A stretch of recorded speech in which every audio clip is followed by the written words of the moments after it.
Hello, everybody. Hard Dose is back. This is Brian McBalls, and I am joined with Jordan Wade. Ah, it feels so good to be back under the hard dose label. This is so good, Brian. So good. It's been a long time, and yeah, I mean, it's even been a few weeks since our Game of Thrones stuff, so it's like another reunion, I guess, of sorts. A reunion of sorts, indeed. Yes, indeed. So yeah, we're back this time, guys. We're changing up show format a bit. We're going to try and be more siloed in our content, more concentrated. This time, we asked on our Facebook page, the Altness Facebook page, we asked for recommendations from our followers, and we basically said, hey, if there's a film on Netflix you want us to talk about, go ahead and recommend some films. And the first one that got the most votes was Tucker and Dale versus Evil, recommended to us by Nicole. And so here we are today. We're going to talk some Tucker and Dale versus Evil, starring Tyler Labine and Alan Tudyk. And Alan Tudyk's a favorite of mine. I love a lot of his work. So he was a huge draw for me. Why don't you go ahead and explain the premise of the story, Jordan? So Tucker and Dale versus Evil. It kind of starts off looking like it's going to be your Well, typical you college. know what, you know what I want to say though? Should we not? Maybe we shouldn't do full spoilers just yet. Let's do like a very vague. Yes. Yeah, Let yeah. me go. Let me go vague as possible. So a group of college kids decide, in a stereotypical way, decide to go off to a cabin in a secluded wooded area, on their little memorial. I guess right after college gets out, summer trip, and they cross paths with a couple of hillbillies named Tucker and Dale, and things play out in a violent way, but maybe not in the way everybody would think it would. And it's more of a comedic take and a kind of a reverse approach to the woodsy slasher flick that many of us are accustomed to. So how about we do it this way? For anybody who hasn't seen it, we can give our spoiler-free recommendation or stay away from this flick warning, whatever you want to call it. And then after we've given that brief kind of spoiler-free review, then we can go into the details. You want to start us with what you thought of the film? So this wasn't my first go around with this film. I'd seen it before. It had been a couple of years, and I watched it in an interesting circumstance before, but this time I was able to really kind of sit down and watch it by myself and kind of take the whole film in. I think the film is funny, but I think it's funny in certain bits. I think on the whole, I think it drags quite a bit. Uh, Tucker and Dale, the two main characters, are interesting. Alan Tudyk and Tyler Labine are great, and they're a great duo, and they're both very, very funny. As you said, I love Alan Tudyk's work. I've always liked his work, and he seems to always bring a different character. He embodies so many different characters, and you you believe him, and they're great, and their sequences are great, especially with Allison, the girl that ends up being sort of the main focal point of the college kids, played by Katrina Bowden. She does a good job, and there's some fun interactions between them. But on the whole, I think it depends on. I just it's interesting watching this because the first time I saw it was before I saw Cabin in the Woods, and granted they're not pound for pound the same thing. They are similar, and I feel like Cabin in the Woods sort of did this comedic kind of pseudo parody of the genre in a better way than Tucker and Dale versus Evil. And again, different sort of tones, but still similar nature. I guess I would say if you're a fan of Alan Tudyk, you definitely want to watch this. If you're a fan of sort of that Joss Whedon sense of humor, you might want to check it out. I'd say it's definitely worth checking out. But I can't wholeheartedly say everybody should watch it. It depends on if you're kind of that into that Whedon sort of humor. I really agree with you, and my background with this film, I knew nothing. I had never heard of it before. I didn't know anything about it. So, my first time doing anything with this film was finding it on Netflix and seeing that Alan Tudyk was on the cover of it, or in the preview. So I'm like, okay, great. He's in this. I'm in. So I'll say this. I agree with you. I don't think this film is for everybody. I definitely think there's a group of people out there, a large group of people who love slasher flicks. They love the horror genre, and as long as you understand that, I mean, especially the cheesy ones. If you like the cheesy stuff and you like the goofy kind of horror flicks, the B movies, I really think this is right up your alley. Um, the way it plays out is pretty interesting. Like I said, I had no idea what I was getting into, so I thought it was kind of funny and clever. You know, I knew nothing, so definitely go in without. Don't read a synopsis or anything. Just go into it and just have fun with it. Don't take it too seriously. I think you'll have a good time, pretty much. And yeah, Alan Tudyk and Tyler Labine, they do a great job. Katrina Bowden's she's a pretty young lady, and she does a great job too. She Yes. she plays out her role pretty good. So yeah, I mean, yeah, if you're into the slasher stuff, I think this is worth a watch. Um, anything you want to add before we jump into spoiler zone? No, I think we can just go head first into this. All right, so yeah, if you have not seen the film and you do not wish to be spoiled, now is your chance to back out. We are going full spoilers now. So yeah, I mean, now that we can talk about the plot, Yes. I had no, you know, I didn't know where this was going to be going. I didn't read the synopsis or anything. So I liked at the beginning, like the first 10, 20 minutes of the movie is kind of playing like, yeah, they are the backwoods hicks who are going to, you know, stalk these kids and murder them. And then it just turns out that Dale is just socially awkward and it's just a whole big misunderstanding. Yeah, So I actually think the best moment of this film is the whole setup in the beginning. Like yeah, it's Tyler Labine just like his kind of like 1,000-yard stare as he's looking at Allison in the gas station and stuff like that. It's great, and just the way the gas station owner is so like stereotypical, like, how are you kids doing? What are you doing in these parts? This sort of I love that, and then of course him trying to go up and talk, and he's holding the his scythe. like, why would you walk over with a scythe out of all things? It's like, And then Tucker's like, yeah, just be yourself, or no, what did he say? Just smile and laugh a lot, and it's just great. So yeah, no, I agree. I think the first act of the film is the strongest, and yes. as the film goes on, it just kind of, I think the gag just kind of runs on fumes towards the end. Yeah. I mean, it's not totally awful or anything, but I feel like the most clever bits of the film are in the beginning. Right. I think the movie kind of falls apart. Pun not really intended when the kid gets thrown in the wood chipper, because I think that's like the most spectacular death out of the whole movie. That's the best one. Yeah, it's just how he just launches himself and goes and just Alan Tudyk is man, I got he's Tucker. He's Tucker. Yeah. And yeah, Tucker's just reaction to just like, what are these kids doing? It must be a suicide pact, It's just like, I love that. But then it falls apart after that, and I mean, gradually falls apart. It's not a bad movie going forward. It's just the best jokes are kind of done after that, and The first half probably.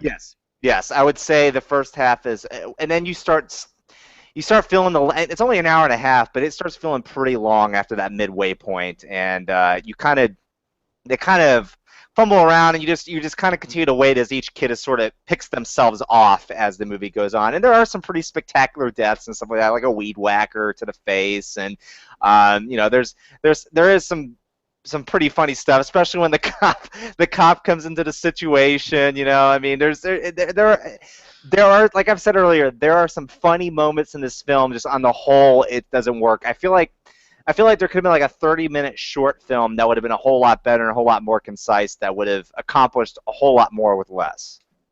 Yeah, probably. The runtime did probably drag it out a little further than it needed to. Yeah, I mean, I kind of wish that the kids were more entertaining. Yeah. They're all kind of bland, and I guess that's kind of you're kind of hoping they die. I guess, I don't know, but yeah, I think Labine and Tudyk really had to carry the film. Yeah. And I gotta say this too. I kind of wish Tudyk had more. I wish he had been more of a focal point, because Dale is probably considered the protagonist of the film, I guess. Definitely so. Yeah, very much so. I'm pretty sure he gets the most screen time, and there's a good portion. There's good portions when Alan Tudyk is off screen. and it's just Dale working on his relationship with Allison. Yeah, well, and Dale is definitely the hero of the film because he's the one that has to go through the major change. He's the one that doesn't have confidence in the beginning. He's sort of the sidekick to Tucker, and obviously he's the hero of the film because he does the hero's journey occurs for him. He's the one that makes a major change in the end. But yeah, Tucker does fall, especially after the bee stings. It kind of. By the way, that sequence was funny. Him running through the woods with the chainsaw, and him looking over and just looking at the kid as the kid's running next to him. It just that was a great moment. And it's funny to think back on some of these moments. But yeah, no, he fades away too far into the background. I kind of wish it was more of a buddy film as opposed to Dale just being the sole hero of the film. I feel like being that it's called Tucker and Dale versus Evil, you kind of expect more of a buddy situation, a buddy cop situation, for lack of a better term, than just Dale being the sole hero. But Tyler Labine's funny; he does a great job, and yeah, and he does well enough carrying the whole film. Yeah, he does. It's nothing against Tyler Labine. He did a great job. I just, me being a Tudyk fan, I wish he had, been more prominent in the film. Yeah. But then again, all of his memorable roles are as a guy that's he's always a side character, right? He's always he's always more in the background. That's where his more memorable stuff is at. You always remember him for his small bits, and maybe it is for the best that he sort of fades to the background because it causes you to want more of him, and that's always a good thing. Yeah. Yeah. So, any other special little tidbits you wanted to add on this? No, I mean, I would love to see these two team up again at some point. I feel like there's enough of a fan following between them, and maybe it's just because it's a parody of the slasher film genre, but it doesn't have to be Tucker and Dale so much as these two actors, because they do have good chemistry. And anytime, I'm a big fan of comedy duos, as well, as we've seen recently in the Jump Street films, it's when you find two actors that just really complement each other, you want to see more of them. So I hope that we get another chance to see Tudyk and Labine get back together and do another film. And it doesn't have to be necessarily a parody genre, just something where they do something together again. Yeah, I agree. I think I've read rumors that they're working on a second one. Okay. So I don't know how official that is or what capacity that was revealed, but it'd be interesting. I want to thank Nicole for recommending it. I enjoyed the movie. I know we've kind of said some things that were probably on the weak side of the film, but overall, yeah. I'm glad I watched it. I think it's, I don't know, I'm glad to have watched it. Right. There's nothing about this film where I would say you just avoid it at all costs, because there are some really, really funny moments, and I think everybody can find humor in it. Admittedly, I've not seen a whole lot of slasher films. The horror genre is not particularly my favorite genre, but I do understand those jokes. I do understand what's going on and what they're making fun of. So I got a lot of mileage out of that, and it's a fun. It would be a great movie for a group setting where everybody sort of understands that genre and can get the most out of it. It's a fun movie for a group of people. Yeah, I think overall that's a fun kind of element to explore. Is just the misunderstanding between two groups of people causing an outright chaos. And I think more films should probably explore that. I think it is. I think a lot of the problems in today's world are a lack of communication, and that's what it boils down to, is just the lack of communication. Oh, and stupid, dumb kids who like to impale themselves on tree branches and shit. So yeah. Oh man, that was a ridiculous death, by the way, running into a tree trunk. Oh yeah, there's some crazy stuff. But yeah, overall, I'd say worth a watch, especially if you're into the slasher genre. Yes. And with that, I think that's all we have to say on Tucker and Dale for this week. So. If you guys have any recommendations you want to give us, shoot us a tweet at Altness and let us know if there are any movies that are currently on Netflix. Recommend them to us, and whichever one gets the most retweets, or you can even post it on the Altness Facebook page, and whichever one seems to be the most popular, that's the one we'll probably watch next, and we'll give our 2 cents on it in the next episode. And so, moving on, that's it for Tucker and Dale for this video. We're just going to catch up a little bit. It's been a while since we've spoken, and usually in Hard Dose we go over what we're watching and what we're playing, and we give a little input on those things. So let's go ahead and jump right into that. I'm going to say let's go into what we're watching currently. And why don't you go ahead and start us off with that, Jordan? What have you seen lately? Well, there's a couple movies I saw over the holiday weekend. The first film that I saw was actually it was in theaters, and that was Snowpiercer. It's a Korean-directed film starring a mostly Western cast. It actually has Chris Evans, who plays Captain America in it, and Tilda Swinton. And it's a post-apocalyptic film. We've had a lot of those in recent years, obviously. The film's directed by Joon-ho Bong, who directed The Host, which was a kind of a cult classic, a Korean monster film. So there is a certain level of pedigree there. But yeah, a post-apocalyptic film where it's a different take on it, though. It's not a barren wasteland film. It's actually the last bits of humanity that are left are on a train that are circling around the world continuously, and it continues on forever and ever because there was a train line built that encompasses the world, and it takes a whole year to get around this track. But the world is actually frozen over because in response to global warming, humans sent up a chemical in the air that was supposed to start cooling off, start kind of a shield in the atmosphere to cool things down, and what ended up happening was it just froze the earth over. So these people are left on a train, and Chris Evans, his character, is in the back of the train where the low class is, and they're tired of being put down, so they decide they're gonna start a revolution to take over the engine. It's an interesting film. It's incredibly ambitious, being that it's a foreign-funded film. The visual effects are not necessarily on par with what we see over here, and there's some really awkward, cheesy-looking visual effects scenes. But there's some great fighting in it. There's a lot of violence, a heck of a lot of violence, and a lot of style. And yeah, I would love to at some point. Hopefully, it's in limited release and it's going to stay that way. The Weinstein Company is doing a very limited release with it, but hopefully, Brian, you'll get a chance in the coming months to see it because I'd love to do a discussion on it because it's one of those films that's going to be sort of a cult. It's going to be kind of a cult hit amongst certain audiences, and it'll be a lot of fun for us to discuss in the future. Yeah, I'm gonna go look for that because this is the first I've actually heard of it.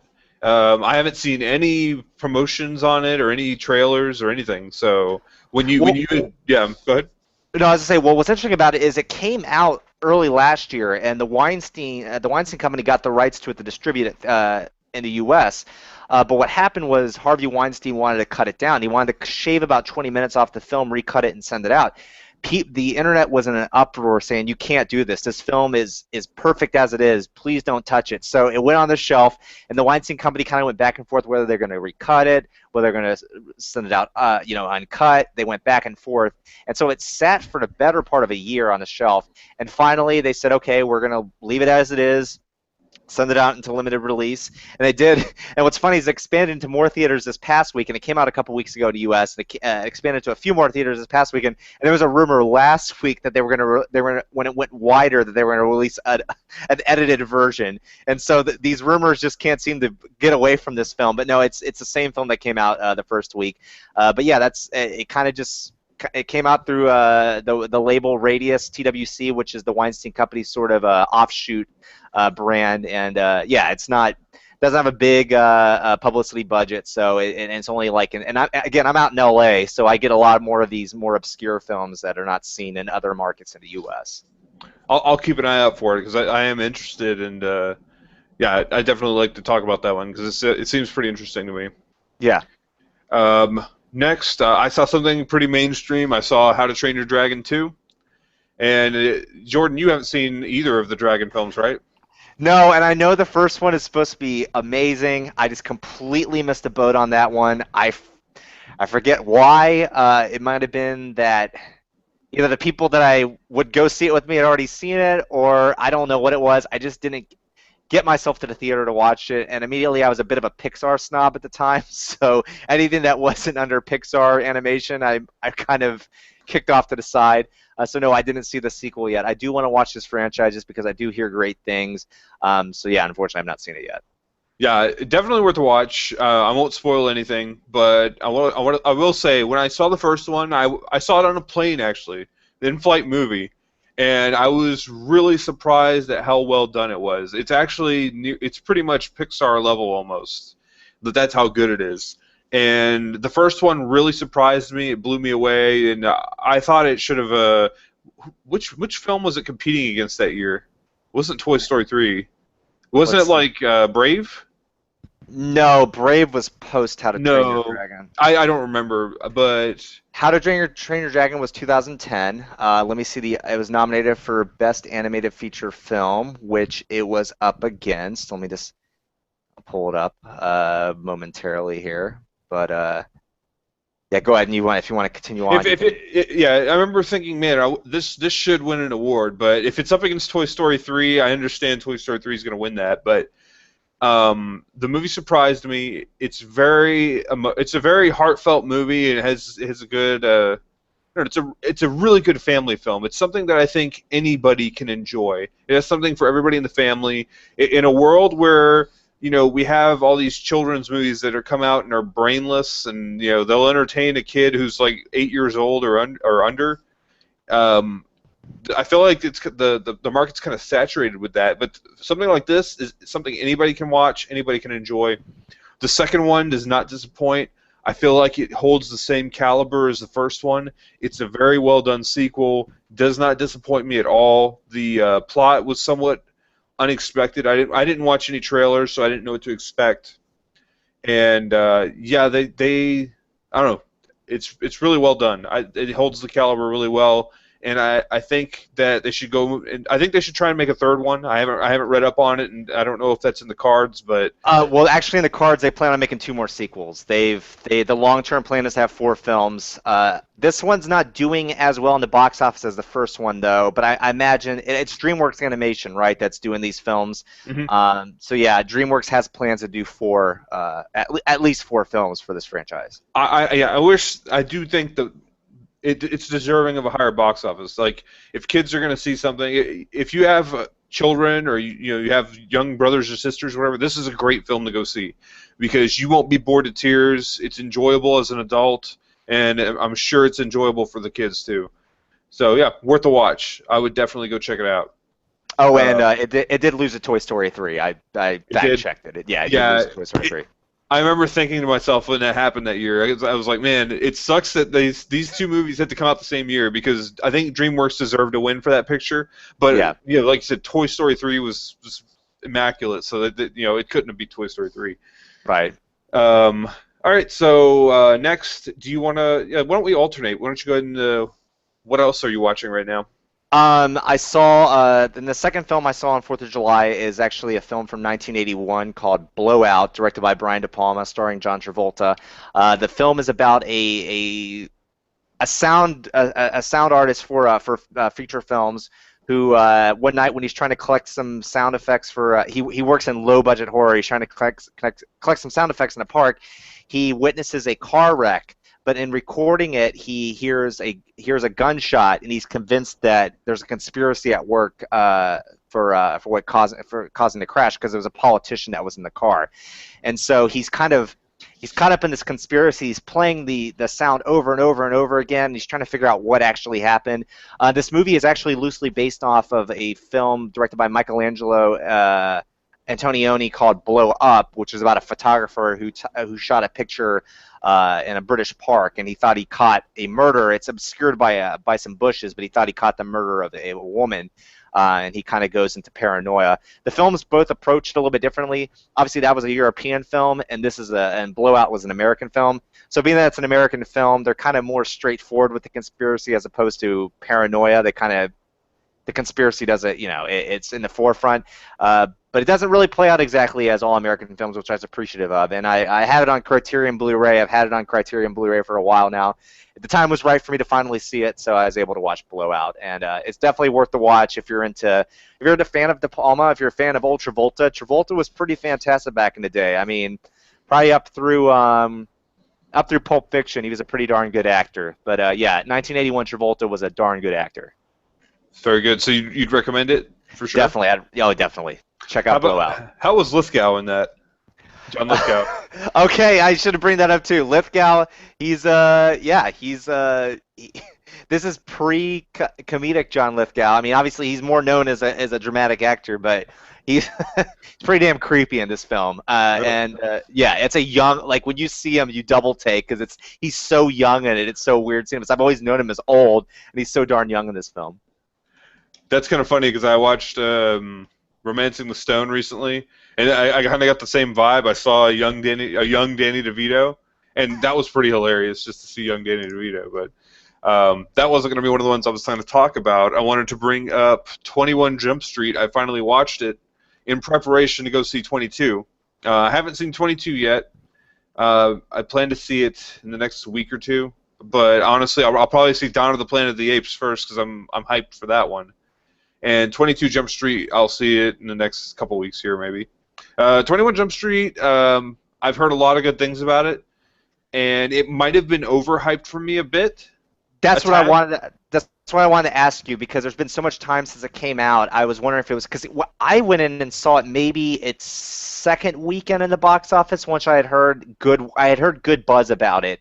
It was the second weekend of its release, and so I didn't have that high expectation that people have for it now. I mean, now everybody loves it. It's considered one of the better comedies of the past few years. So I was interested to hear from you if it was in fact overhyped. Yeah, I mean, I won't say that it was like completely overhyped and I was like supremely disappointed or anything. I enjoyed the film greatly. I like it. I think they have great chemistry together, and I am very much interested to see the second one. So it's not like the overhype diminished it too much for me, but I think if I went in fresh with no knowledge of this film, that I would have liked it. You know, I probably would have liked it more because I would have been surprised. You know. Yeah. But yeah, there's a lot of funny bits in this movie. I don't know. There's a lot to like about this movie. I will say, Jonah Hill, Channing Tatum, they have great chemistry. I like Brie Larson. I liked her role. She was a good leading lady. Yeah. Dude, Rob Riggle is hilarious to me. I don't know what it is about that guy. I like just seeing that guy's face. It makes me laugh. So I've been a big fan of his for a while, especially. Have you seen Step Brothers? Yes. Yeah. He's like, bah! Yes. I mean, he's great in these little roles, and yeah, he's pretty darn funny at 21 Jump Street, especially during the drug freak out scene when put that tongue back in your mouth, when they're imagining he's an ice cream cone. It was just great, dude. And then I really enjoyed it. And Ice Cube's funny. Ellie Kempner is a teacher. I thought she was hilarious. She's adorable to watch. I like her. Yes. But yeah, no, overall, great film. I think I liked it. I would say if you haven't seen it yet, even though it gets a lot of praise, I still think it's worth a watch. And let's see, what else have you been up to watching lately? Well, the last thing I wanted to bring up is television-wise, I've jumped back into Seinfeld. I decided it's been long enough since I've gone through the show. It's been a few years since I made my run through it. I had the whole series on DVD, and unless you have Crackle and you're paying for Crackle, there's really no other way to watch it. I mean, you can watch it on TBS, but they only show my friends on here are discussing. They only really show a greatest hits on TBS. They don't show all the episodes. They just kind of show the ones that people are familiar with, kind of just on a loop. So it's fun to go back through. I didn't start on season 1. I actually started with the first episode of season 2. Season 1, if I recall, it's not like the rest of the show. It was only 5 episodes, and it was really sort of still figuring out what it wanted to be. And it wasn't really until the beginning of season 2 that the show kind of came into its own. And I'm in the middle of season 3, and I know I'm in that heart of Seinfeld when it's just like every episode's a classic, and I'm really enjoying going through it. And it's amazing how well people talk about how it's a timeless show, but it really does hold up well. There are very few references to that time period. I mean, there's some things where they sort of reference a car phone and stuff like that, which kind of dates it a bit. But by and large, they really did avoid that the stuff that is of that time, and you can watch it during any time period and get a whole lot out of it. Yeah, I've never actually watched the entirety of Seinfeld. I have seen, I've probably seen a lot of the more popular episodes on, syndication stuff. But yeah, it's a brilliant show. So I love watching it whenever it is on. If I see it on TV when I'm flipping through channels, I'll usually leave it on. Good stuff. Yeah, so your rewatch is going good on that. Speaking of rewatches, I have recently finally finished Battlestar Galactica. You know what's funny? I even think I remember mentioning this in one of our first Hard Dose episodes. Yes, I remember it well. Like last year, I was like, yeah, I'm rewatching Battlestar finally because my story with Battlestar is I watched it from the very beginning, 2004, when the miniseries came out, and then it went on to a full series, and I watched it faithfully and eagerly each week until the writer's strike came. Writer's strike came, and I think the show was off for a year or so, and I didn't come back for season 4. And it was a mixture of things. It was a different time in my life. I was moving around a lot, and it was after the writer's strike. And also, season three's quality had dipped a bit, and it was noticeable. I feel like a lot of people felt that way. So coming back to season 4 was never like a super huge priority for me, and but I always did want to go and finish the series. One more season. I had to see how it ended. Without going too far, because I could probably talk on this forever. There's so much to the show. I will say that, and this is kind of spoiler free. I'll say that there are religious and philosophical elements to the series, and it starts in the very beginning. They are present there, but I feel like whereas season 1 and 2 are more about the survival and the, I guess, the decisions that these people make, those are the highlights of season 1 and 2, whereas the religious and philosophical tones are left as a background element, or like kind of like it's a minor thing. But as the series goes on, the religious and philosophical tones just escalate, and they just keep escalating until they pretty much take over the show.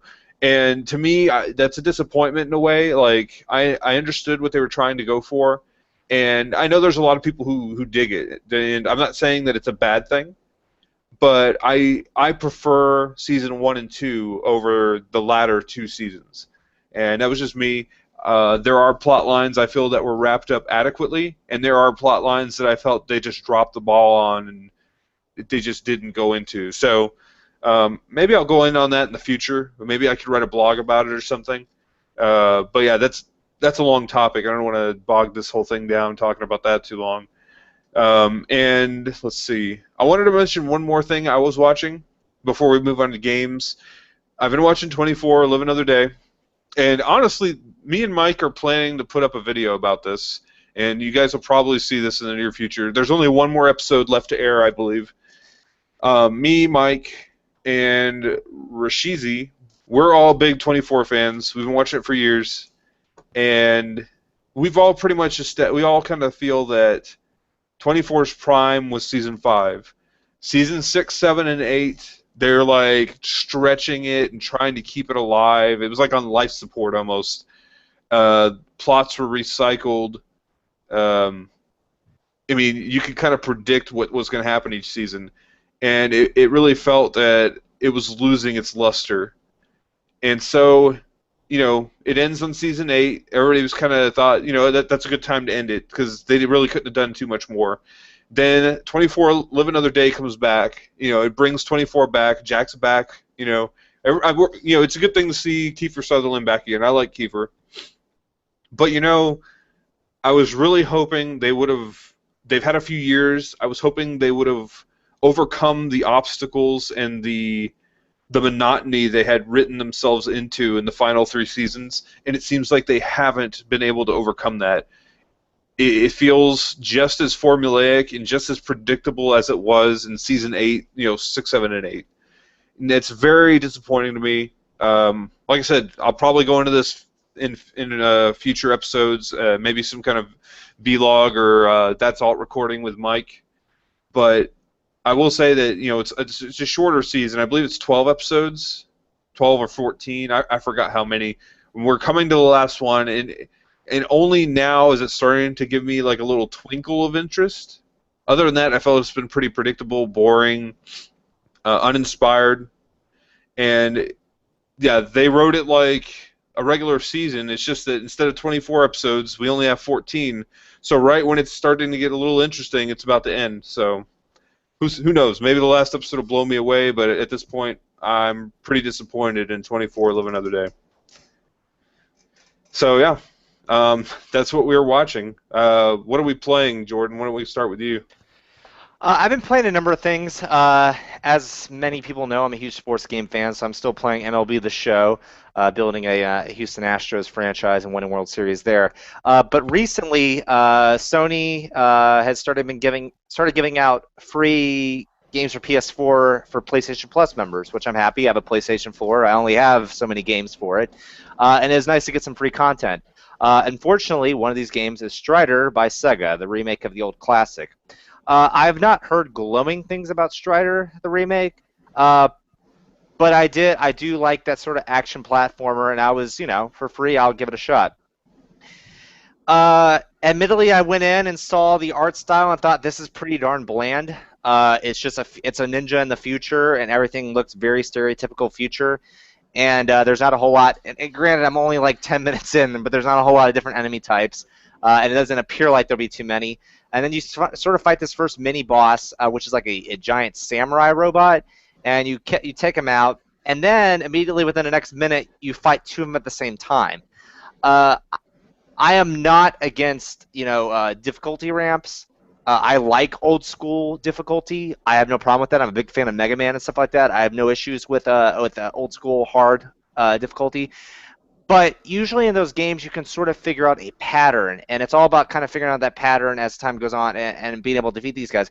These guys are unpredictable, and they also disappear when you slash at them, and then it's just like I was just so frustrated with it because a guy is so underpowered and doesn't have the right moves to counter what they're doing. And I've tried it over and over and over again to beat these two samurais at the same time, and I can't do it. I hate this game, Brian. I hate it with a passion. It's absolute garbage. I feel like Sega should be paying me to play this, and it just drives home the fact that Sega doesn't make anything good anymore. What happened to Sega? They used to have, Sonic's dead. Uh, they can't even take a classic franchise, a classic beloved franchise like Stryder, and do anything decent with it. Sega's dead, and I'm disappointed by this. Not that I was ever a huge Sega fan, but it's like you have good franchises. You used to make decent games. What the hell are you doing? And you need to pay me for my time that I spent on Stryder. So, yeah, that's all I have to say this week, Brian. I'm not playing Stryder anymore. I'm very angry. Now we'll talk about what you want to play or what you're playing. I'll trust you with Stryder. I had no interest in playing it anyways, but you sealed the deal there. I'm not going to play it. I'm very passionate about this. I'm very angry about this game. That would be a good discussion to have one day. We talk about Sega in the heyday versus what they've become. That would be a great discussion we could have one day. It would be fun. It would be fun. But yeah, I have a more uplifting game I've been playing. I've been playing Shovel Knight by Yacht Club Gaming. It was a Kickstarter project a few years ago, I believe, a year or two ago, and it's great. I love it. It's a simple game. It reminds me of playing a Sega Genesis game. Classic Sega. The sound and the look of the game reminds me of a Genesis game. Very retro. But man, it's really well done. It reminds me of kind of like a Castlevania mixed with Mega Man vibe. And yeah, you get power-ups, you get new weapons, and it's a 2D platformer. It's really fun. I feel like it's not super difficult. It's not like Who Wants to Be the Boshi or anything. If you ever heard of that game, that game's just nightmare, like ungodly hard. But I'm ashamed to say I've never heard of that. Yeah, the game is literally like, if you ever go on Twitch and watch someone stream, they usually have Who Wants to Be the Boshi month, where it takes them a month of streaming like 8 hours a day just to beat the game. There's literally a death counter in the top right-hand corner of the screen that it goes up in like the tens of thousands of how many times you've died. So yeah, it's nothing super difficult. I feel like it's difficult enough to give you a little bit of a challenge, but you won't be like pulling your hair out or anything. I have not beat it yet. I'm really close. I can see the last level from where I'm standing, so I'm like maybe 2-3 levels away from beating the game. Worth a buy. I'd say, as far as indie games go, definitely support this one. You can get it on their website. What is it? It's like yachtclub.com or something. Just search Shovel Knight. And I want to get you the address because I want you to support the project if you can. It is yachtclubgames.com/shovel-night. And I can put that in the description. If you buy it from them, you get a Steam key and you get a DRM free copy of the game. So, yeah, I mean, you could share it or, it's DRM free. And the game is essentially kind of free in a way, but I think you should support them. I think it's only like 10 or 15 bucks. Now, Solid. someone like me who doesn't have a great computer, I should be fine, and I mean, shouldn't be taking up a whole lot in the way of memory or anything like that. I imagine, right? I mean, Yeah, it's let me see if I can find the system specs, because, yeah, I don't think it's super heavy on specs. Where is it? About. Yeah, I'm looking for it to see if I can find a short answer for you, but I might not be able to. or if I can just finally go out and buy a Wii U, because amazingly, it's on Wii U and 3DS, which is That's true. And my brother's played it on Wii U, and he loves it. He beat it in like 2 days or something. And that's another thing. I will say this: the game is not super long. You could probably beat it in one long sitting. Like, maybe like your first playthrough will be like 6 to 8 hours, I want to say. There are like little collectibles and achievements to unlock. I believe there is a new game plus mode after you beat it that's more difficult. oh, nice. So yeah, I mean, it's not going to be like a 40, 50-hour game experience. But I think it's me. I love retro games. I love 2D platformers, and this hits all the right notes for me. So I definitely recommend it. And yeah, if you're thinking about getting a Wii U, man, yeah, I would get it on there. Sounds like a great thing. And another reason to get a Wii U, we were just talking about this not too long ago, I thought, where we both are leaning towards Wii U now. Yes, yes. I'll be definitely getting one within this calendar year for sure. Same here. So yeah, I mean, that's pretty much all I've had time to play lately. Let's go ahead and wrap this up. So yeah, guys, if you enjoyed the discussion, give us a follow. You can follow us at Altness. We also have our personal Twitter handles. I'm at McBalls. Jordan is at JJ Wade. Is that right? Yes, it is.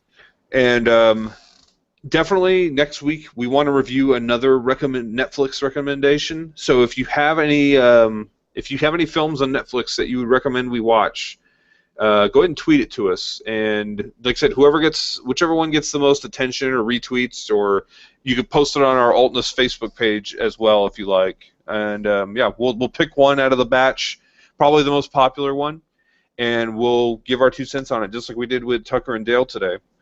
So yeah, we want to interact with you guys more. I actually liked having a movie picked for me like that. Like, I thought that was just badass. Like, Yeah, no, I like that as well. It kind of gives a sense of randomness to it, so we don't have to really plan it out. So yeah, I like that. Yeah, definitely go to the depths of Netflix and find something weird. I don't care. Just throw something our way. I love it. Bring it on. yeah, and I will give this disclaimer. Some people were trying to recommend some very like mainstream films that me and Jordan have pretty much seen, like Mel Brooks movies or like stuff like that. Like, you can recommend them. There might be a chance we haven't seen it, but I want to say this is more fun for me if we haven't seen the movie, because it's like Right. we go in fresh, and that would be fun. But whatever your recommendations may be, good, just tweet them to us. Whatever, put it on our Facebook page. We'd be glad to. We're just glad to have you participate. And yeah, without further ado, we'll go ahead and close this episode out. I'm Brian McBalls. Jordan Wade has joined me today as usual. Yep. It's been a pleasure. We'll be back next week. Yep, we'll see you next week. And yeah, keep in touch. Follow us on Facebook and Twitter, and maybe you can get a heads up on what we're reviewing next. So yeah, we'll see you guys next week. Brian and Jordan signing out. We'll talk to you later.